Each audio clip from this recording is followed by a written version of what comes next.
Okay. Is that a bomb? They said it was like 15 gunshots. Like back to back. She just called me through social media and said that your son probably got shot. That's Sierra LaFour, and she's the mother of 14-year-old Brilan Harges. She's yet to come to terms with the fact that Brilan has been shot and killed by an armed, unknown assailant with no apparent motive. There were no eyewitnesses and no signs of the suspect, but Sierra LaFour was certain her son knew his killer, and she was going to use the power of social media to help detectives solve this case and deliver justice for Brilan.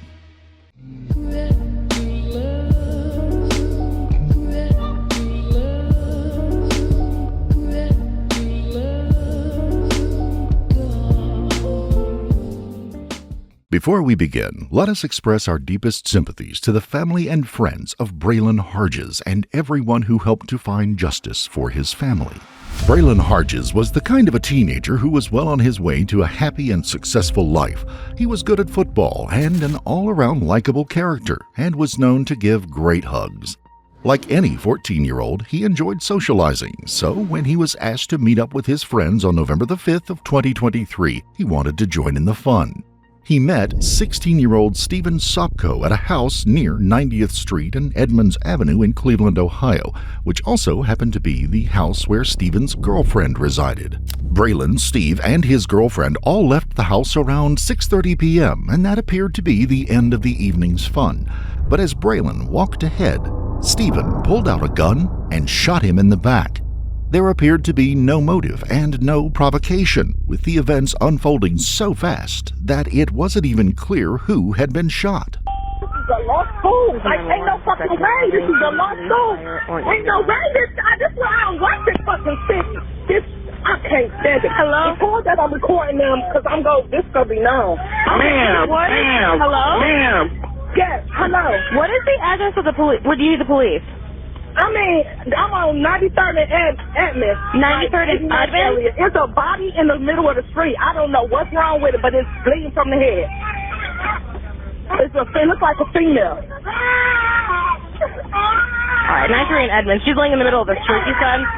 I can't hear you. She's laying in the middle of the street? Yes. I don't know if she got hit by a car or what, but she's in the middle of the street.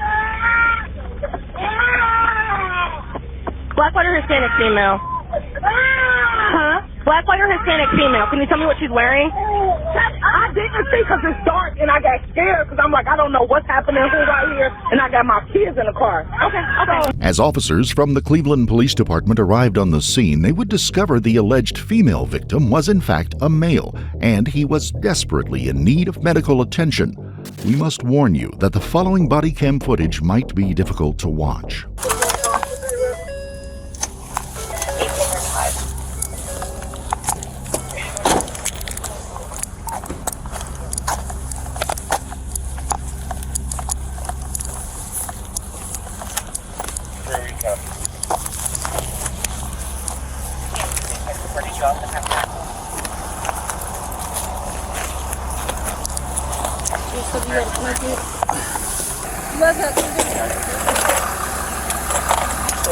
Upper right shoulder, and then that's where most of the blood is.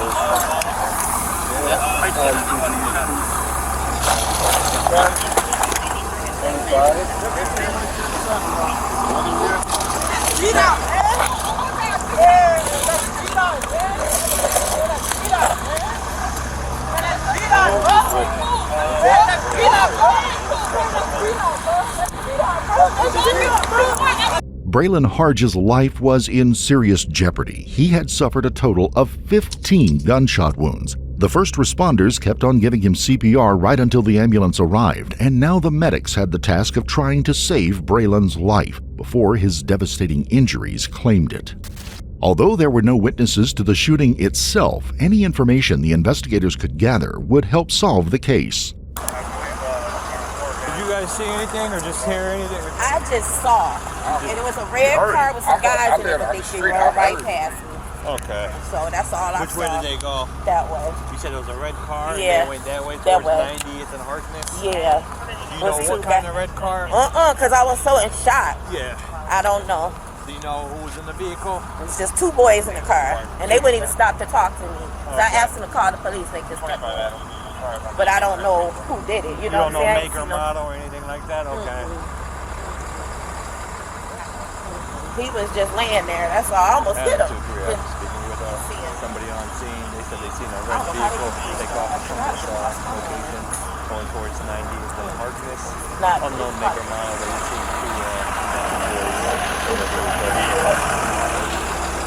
They said it was like 15 gunshots. It was like back to back. I'm there waiting. I'm recording on there. Do you have your ID on you? Just so I can have that information. I said, I can't believe people can do stuff like that. I just don't understand. The red vehicle the witness described might have been an innocent bystander who was in the wrong place at the wrong time, or it could be the shooter themselves or even an accomplice. Either way, investigators needed to speak to them as soon as they could.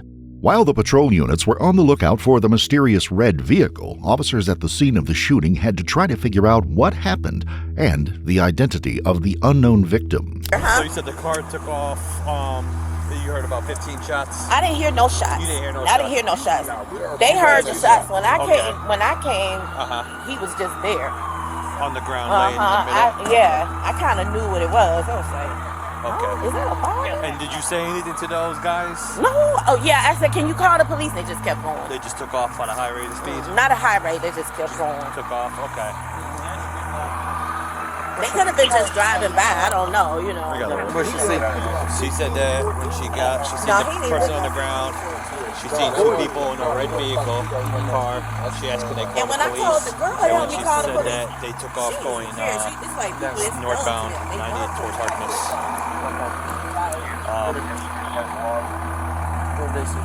They just heard 15 shots, roughly. 15 saying their info, but they said all three. They just heard about that was that amount of shots. Yeah, he was boom, boom, boom. You could tell that. Boom, boom, boom.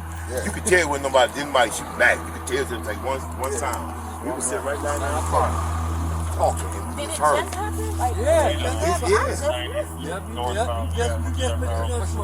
Officers would get help in identifying the victim, and there was somebody at the scene who knew Brilan all too well. Who you guys here for? Yes. Okay. How you spell? My neighbor had called me and said my son probably got shot on the one-way. I don't stay in the neighborhood no more. Okay. We jump in the car, we drive over here, we see y'all, we run up. And what is description? 5'6". 5'6". Light skin.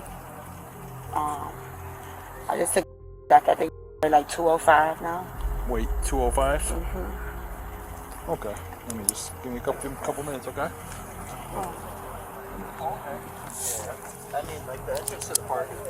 Sierra LaFleur claimed she had become aware of the shooting because she saw a post on Instagram, and she immediately feared her son might be involved.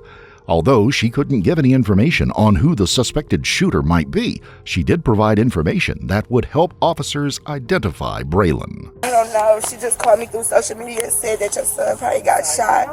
Well, she didn't give you any reason why she thought it could have. Baby, I didn't even give her a reason to even get to that far. I just jumped. Yeah. You see, I got a nightgown. You're okay. No worries. Do you have your ID on you, ma'am? You said your son, right? Yes. Okay. Yeah, we don't know anything yet, so I'm not gonna tell you anything. So. No. Going off.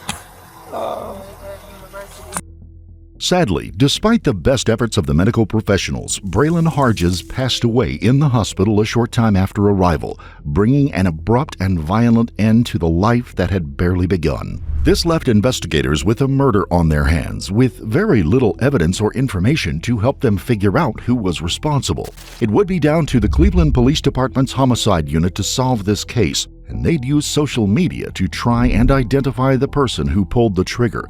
Once again, Brilan's mother, Sierra, would step in to help. I know you mentioned the lady in the White House. Do you think you would be able to figure out which house that is? So this is 90th going north. right. So you see how her house is? Because I heard his body was in the middle of the street. Yeah, it was closer to like here. Right. It's almost right where that like Exit. yeah. So, one of these houses is all white, and their doorbell caught it. Okay. They sit right on the corner. She said it's a white house. The doorbell caught it. I know that night, I think I knocked on one of these doors. They were scared, y'all. That's fine. That's not unusual. But do you have a contact for this lady, or? I got a contact. Well, I'm my kid's father. I got an address and a name. Okay. I'm gonna call him before I leave from you, cause you detective. Now it's some apartment buildings with the pay at that he be at over to the left. Okay. Off of 93rd. Do we think he was there that day? He had to be. In order for my baby to end up right here, either came from that way or 93rd way to end up right here. Do you know was he driving that day or just No, walking? because he always drive my little car, my little black car. Okay. I know he was 14, but the boy was the best. Okay. But in order for Brilan to end up right here, he either came from 93rd complex, because he be in the 93rd apartment. Okay. He's still there. Okay. Or he came from 93rd in order for his body to end up here. Right. And you said it was a car involved? I mean, unless somebody picked him up and... Right. And threw my baby out. Yeah. We got a mention of like a car leaving the scene in a hurry, but you hear that many gunshots, a lot of people tend to just pull off fast. So, I mean, we're trying to run it down, but I was just wondering if there was any, was there like a car that would pick him up occasionally or no? No. So his auntie stay down here. Okay. If you come down this way, so where his body was laying right here, his auntie down on. Okay. So if he would have made it to the complexes all the way down the street to the left, he would have made it to his auntie house. Okay. As Brilan's social media was analyzed, Sierra would help name the people that appeared in her son's Instagram photos and posts, and there was one young man that brought up red flags as soon as she realized who he was. I'm just, and I know he was having a conversation with this kid, right? Right. This is alarming me. This is who I believe. This kid is alarming me to the point where something. Yeah. His name's coming up a lot. Like if he set Brilan up. That's what the word in the street is. And I'm gonna show you some messages. Oh, I got my phone. I gotta show you some messages. Somebody inboxed him and asked him, did he do it? He said, oh, he's not snitching anymore. Or sneak dissing with the laugh emojis. Okay. Hardcore messages from talking. And then my son like, hey, I heard you was, he sent them a message. My son said, hey, I heard you sneak dissing my little brother. Mind you, I got both of their Instagram, so I know what's been going on. Right. He said, oh, that was something. Blizz, I got to read the messages. I'll let you see it. Okay. You know, these kids abbreviate stuff. Right, I can't even figure them out half the time. Yeah. Do we know his last name? I should have brought Mario in. No. No, you're fine. I think somebody sent it to me, to be honest with you. Yeah. But that's the same boy. Okay. And you should have his screen name on the... Yeah. Okay. Gotcha. Yeah. So that picture is a light-skinned boy with dreads. Now, I got another picture on my phone. Is that the same gun that was supposed to be the meetup? Because that alarmed me. I'm like, don't that look like the same gun? Yeah. And I'm going to show you another picture and let you compare and you tell me. Because there's one that somebody on his IG said that he had a gun. Okay. And this post date was July 23rd. Okay. The person Sierra named was 16-year-old Steven Sopko, and he was about to become the main suspect in this case. And this is a girl. Her name is... She put this long live straight back from heaven. They said you were snitching on them. That's why they killed my son. I don't know who there is. She's supposed to be a gang off 105. Or is that a person? So to me it sounds like a person. So this girl, that's a girl post. Yeah.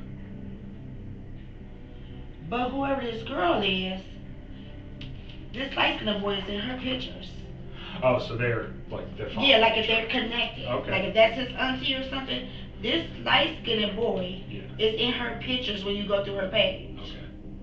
Yeah, I would just like to get his thing so I can get a bigger picture. So Right. I can't, if I show this to someone, they'll be like, I don't know who that is. Yeah, but so I don't know if Striker a gang or a person. I wonder if a person dead from what I'm getting there. Right, so could it have been his little brother? They said a little brother. Okay. Like his, I guess, street name, but he have a little brother. Yeah. Alright, no, we can try to run that down. That's fine.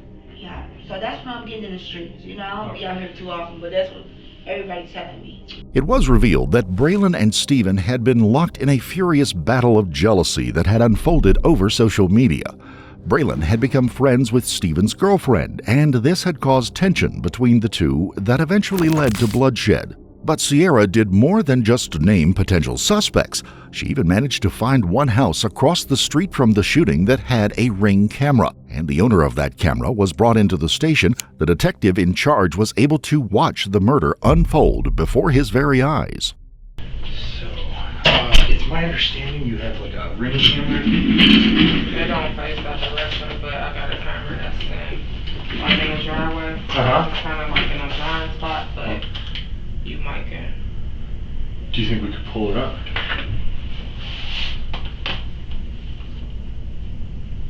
Because when that was actually happening, I was trying to look on the camera. I couldn't see it where he was at on the camera because it's like kind of like a blind spot. Right. But I did like go back a little bit and try to like make the camera like zoom, and you could see like.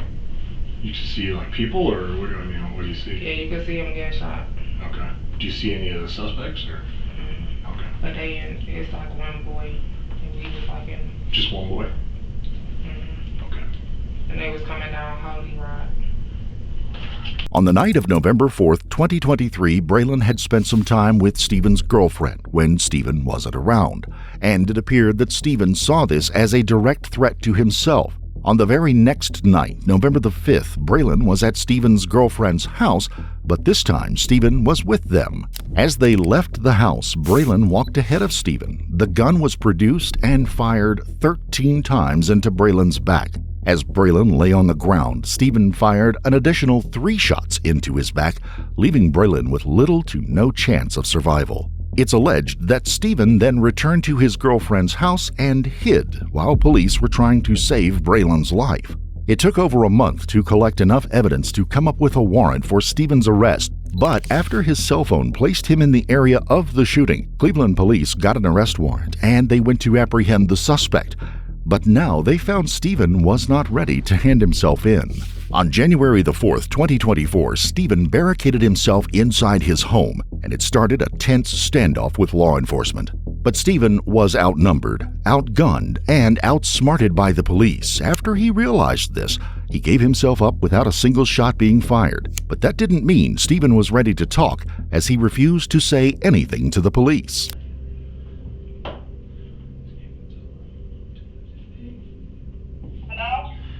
Hello, Ma? You okay? Yeah, I'm alright. Alright, baby, just see. I got a lawyer. I'm going to talk to him in the morning. He should be down there to talk to you soon. His name is Michael Goldberg. Alright. Miss.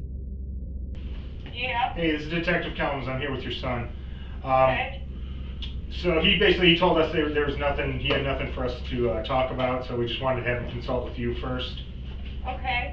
There's really I mean, unless he's going to make a statement, there's really no reason for a lawyer to come down here tonight. Okay, his lawyer should be down there soon. Yes, he should speak to a lawyer. I'm not sure what's going on. This is a serious case. I just need my son to just have a lawyer, okay? So the lawyer will be down here tomorrow. Yeah, well, he's going to have to go see him at the DH. He won't be down here tonight. That's absolutely fine. Okay. Where is he at right now? Right now he's at the homicide unit. Okay, now you guys are going to transfer him down to juvie? Yep. Are you friends with your son on Instagram? No. Oh, okay. I was gonna say it was on the warrant he posted yesterday. It was on what? He decided he was gonna post a picture of the warrant online on the 28th, so all my information is on there. Oh, okay, I got it. Okay, I'm not friends with him on there though. No worries. Okay. Is that all you guys need from me? Yeah, that's it. Like I said, I don't think he's not making a statement, so he's just going to be transferred to DH. Alrighty, thank you so much. Nope. I love you. Love you too, Mom.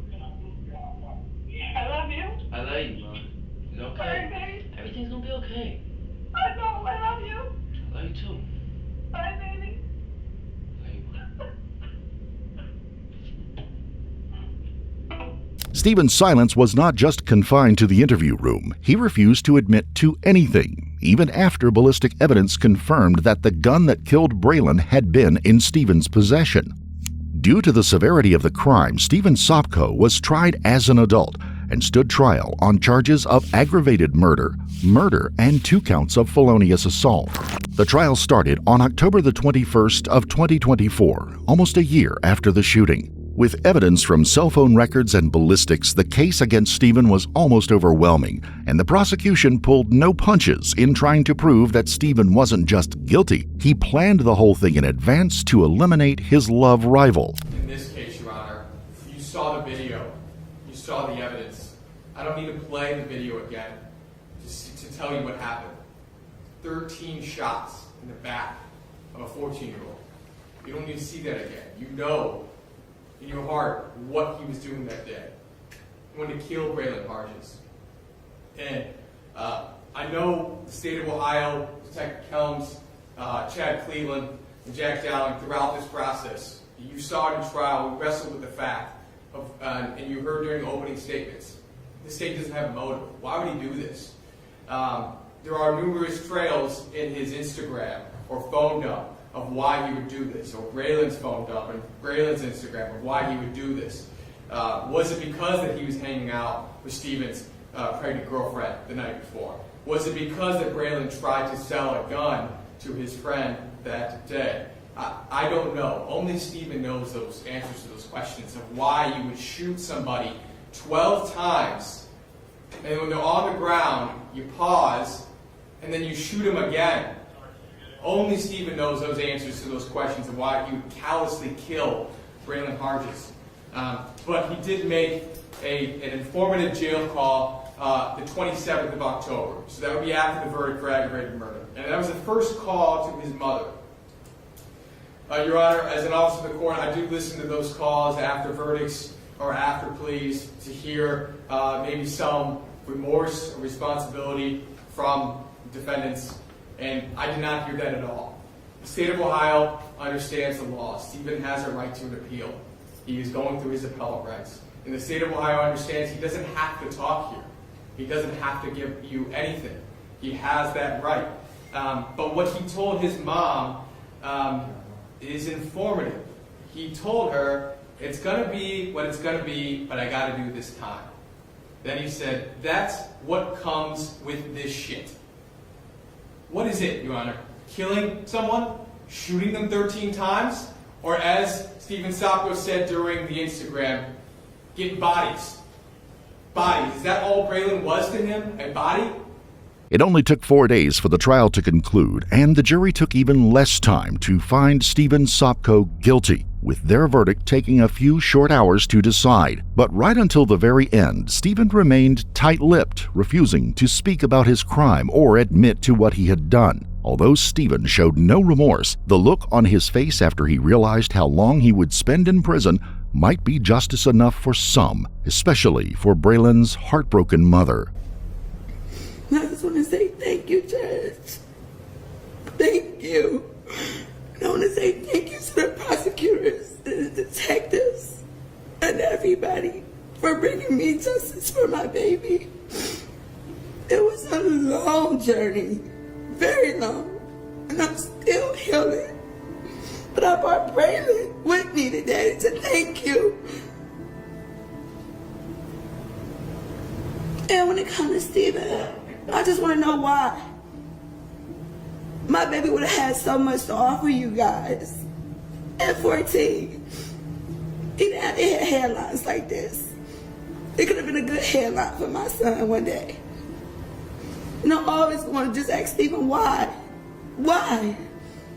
You could have easily just walked away. Mr. Sopko, is there anything you want to say? No, Your Honor. Very well. I think the parties stipulate the defendant was found guilty by the jury of all 5 counts as indicted. The court then is going to sentence you to the firearm specification, 6 years, mandatory time served prior to and consecutive to 25 years for a total of 31 years. So your sentence will be life with consideration for parole after 31 years.